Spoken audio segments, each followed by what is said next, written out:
Through all those really, really hard times, I felt most tangibly God's presence. We did get our miracle. We did come through on the other side. But even if we hadn't, God is so gracious and just bigger than we can even imagine. We had been married a few years. Like any young couple, decided we wanted to start a family. All of our friends were starting to have kids, and so we started trying, and nothing was happening. Had 2 miscarriages.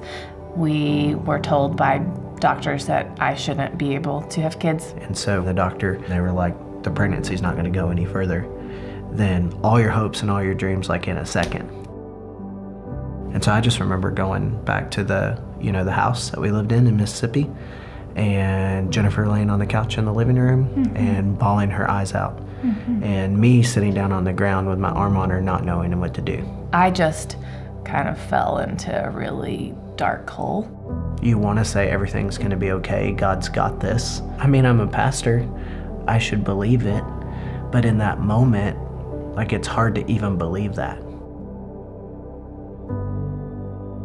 So Hannah was a woman from the Bible in 1 Samuel chapter 1. She wanted to have a child. She would go to the tabernacle and pray. God answered her prayer. It says that she bore a son, and she called his name Samuel, for she said, I have asked for him from the Lord. Samuel means that God heard my cry. I received an email early in the morning from a dream teamer at our church. Her name is Lucy. It said, God woke me up this morning with a word for you. I called Lucy. She said, hey, God told me to read 1 Samuel chapter 1 and to read the story of Hannah. She said, immediately, God spoke to me and said that he had shut your wife's womb, but he's heard her cry and heard her prayers, and he's opened her womb and is gonna bless you with a son, and you should name him Samuel. I'm like, is this lady crazy? It's like this weird feeling of, okay, is this really God?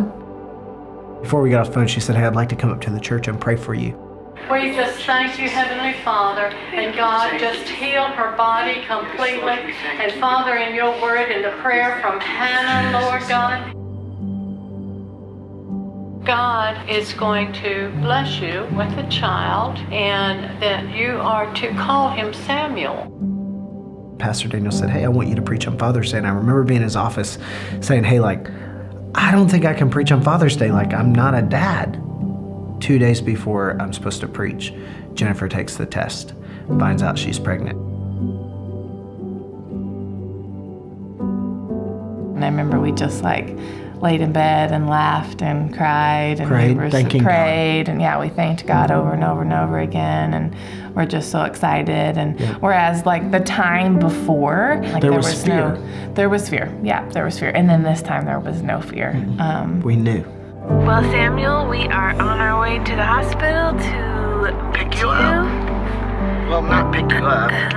You're gonna be born pretty soon. I remember that they had got rushed into emergency C-section because it was 50+ hours already in the labor room. Jennifer's laying on the table and Samuel's over here lifeless. And I'm thinking, you gotta be kidding me. She's like, is my baby okay? Is my baby okay? Is my baby okay? Believe that God's got plans for your life. A few minutes later, the NICU doctor gets him revived. He's gonna use you in a great way. I'm so proud that I haven't even met you yet. And then she got to see him the next day.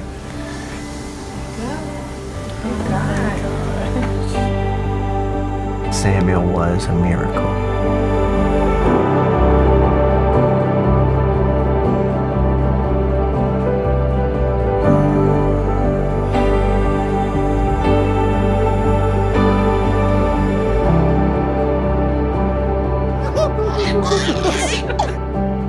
Fierce faith is just knowing my source. God is good. He is who he says he is. And that is all that matters. Having a fierce faith is a faith that doesn't quit. that just doesn't give up. That even if you get weary, even if you get tired, even if you feel like your prayers are going up and disappearing into the sky, fierce faith is a faith that just says, even if I don't feel it, God knows and God's with me. And that's what I've learned, that my faith is not about my feelings, that my faith has to just be in a God that holds the universe in his hands.